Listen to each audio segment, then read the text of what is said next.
Tasha, week after week, every Monday, unless it's raining, thunderstorming, or whatever, but every Monday you here.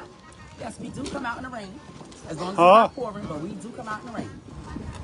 I guess the love for your people, for the people of Yonkers, is greater than any bad weather, because you take to heart. That's how I met you, actually, doing food distribution. How many years ago, Tasha? 7, 8, 9? Yeah. Yes. Something like that. Tell us about what's going on. You keep doing it. I see the line is getting larger and larger. Food is getting more and more. This means success, that people believe in what you're doing and they are bringing you the food to distribute to the people of Yonkers, correct? So tell us about it. Well, I know a lot of people may say that this is not my job, that this is what I was not elected for, but it is my job. It has become my job. I've always delivered food, right? But COVID unmasked a lot of food insecurities. So when people say this is not my job, COVID made this a part of my job. This is why I do this, is because I love my city. I don't want anyone to have to want for anything, especially now around the holidays. If you looked at Channel 12 News today, the inflation prices with beef, with certain items, things that I give out for free, that they could come here and get and don't have to worry about it. So if I can savor someone a couple of dollars, that's my job. That is what I'm here for. And I also write legislations as well. I mean, they can go into City Hall and see what positive legislations that I've written and that has gotten passed. But this is something that I make sure that I do on a weekly basis. So I know that people have food for the entire week, and I don't give them just a little bit. I stack them up, I mean, to the point where sometimes they have bags that they can't even carry. Now, how do people need to fit a certain criteria to get some food from you? No ID asked, just come in, get what you need? Just come on down. We don't ask for ID. I'm the ID. Myself, Feeding Westchester, and Ridgeway Alliance Church, and Native Sage, we are the face of the ID. So people don't have to come and display their information. There may be a volunteer or someone online that, knows their family, and they don't want to know. They don't want their families to know what they're going through. So no.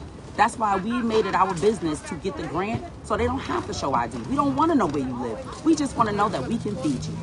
So Tasha, in order to make it clear to the people who are watching and to your critics, because there is always a group of people that are not happy regardless of what you do. But let's just make it clear to them that you are a councilwoman, but this is not blocking you from doing what you were elected to do, correct? Correct. I'm still with my constituents throughout the week. People don't understand that city council is a part-time job, but I've made it a full-time job. I've had a job for 16 years as a governess. I ran people's lives for 16 years, and I put that to the side when I got this, and people are like, why? Your job is part-time. You can have another job and still work at City Hall. I can, but Some I don't do. want to. But I don't want to, because I need to know that I'm representing not only my district, but Yonkers wholeheartedly. So if there's any district, whether it's 1, 2, 3, 4, 5, whoever needs me, I'm there. That's what I'm here for. You know what? When time comes to aspire for other jobs, even though this is not your job, but this is an indication of how much you love the people of Yonkers and your job. Yes, I do. I love Yonkers. This is the city that I was born and bred in. I went to Community Baptist Church. My grandmother, Mary Blackman, God bless the dead, those are the people that instilled certain values inside of me. And they never stopped. I wanted to just keep that going. And look what I did. I just got a call today that I'm getting a donation for toys. Look at that. People are reaching out to me. I don't have to reach out to people. They're reaching out to me. I'm going to be putting on a nice event December 23rd at the PAL. And all of my stuff is donated.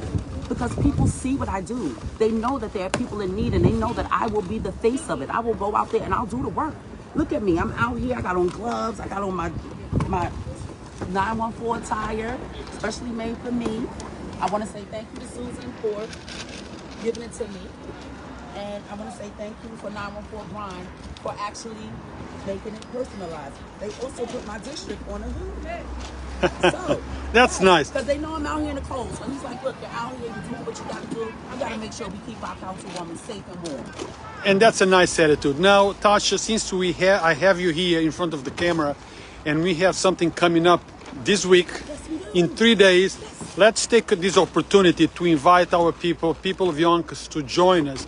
Tell us what the subject is, what's going to be there. Don't give too much, because we want people to join, ask questions, participate. And guys, as always, remember the cordial rule: respect. Yes, well, we're going to have an educational class pertaining to affordable housing. I want to let people know the difference between luxury affordable housing or market rate affordable housing and totally affordable housing. There's a need for both. And that's what I want to just let the people know, that there are two different kinds of affordable housing, and I will have the experts there with me to do it. So this coming 17th, what is this, Thursday or Friday? I don't even, it's a Friday. 17th at 11 a.m., 11:30. Just log in. If we're not there, just wait a little bit. Come and inform yourself, educate yourself about the difference between affordable housing and total affordable housing. There is a big difference. And understanding is important. It is, because a lot of people don't have that educational piece. And I just want to say to the constituents, a lot of them want us to do certain things. And sometimes when you break down the demographics, it can't be given that way. It can't be done that way. I mean, a lot of people want a lot of things. If you can provide it for them, you can. But if it's something that's not doable and you may have to work around another way, that's what we're here to do. We're here to get it done, but we want to get it done right. Right? If they elected us to make sure that the legislation that's needed is put into place. And one thing that I say is people should have stopped and said, if the councilwoman is trying to educate us instead of trying to tear me down, they should have listened to my education piece, because I've been educated for housing for many, many years. 7383 Highland, I've helped them start tenants associations. 75 Blues, I've helped them. I just got a call to go to Ashburton to help them start tenants associations. So people that know me or know of me through other people, they know my heart, they know where I'm coming from, and they're listening to me. And that's a good thing. Good. Well, Tasha, let's leave that for Friday. We're going to talk about it. And thank you for what you're doing. Thank you for having me. Bye-bye. Thank you, Yonkers, for electing me. Thank you. Bye-bye.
Actions, not words, is what really counts. All of us can talk about helping, all of us can talk about doing things for the community, but none of that counts. What counts? It's the doing.